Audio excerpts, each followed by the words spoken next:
الكلب ده كل يوم بيعمل مهمة صعبة جدا. الكلب ده مش بيجري كده وخلاص، ده هيروح يجيب جيش كامل مسؤول عن مزرعة كاملة. الكلب ده بيقوم بيها، يعني اللي دربه مش سهل، واللي دربه علشان كده بالظبط.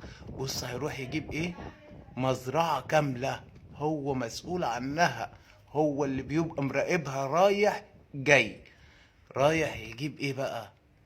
الخرفان دي، وبيسمعوا كلامه اكتر من صاحب المزرعة نفسه.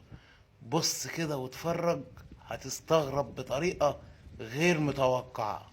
ده الكلب ده بس لوحده اللي عمل كده. اتفرج واتفرج بعد ما هيدخلوا جوه هو هيعمل ايه. بصوا كده، كله بيدخل بيته بيته بيته بيته بيته، والدنيا غرقانه طينه زي ما انتوا شايفين. بص الكلب راح لصاحبه وبيقول له: اي اوامر تانية يا معلم؟ قال له: لا تمام كده، انت مهمتك خلصت، اقعد هنا بقى.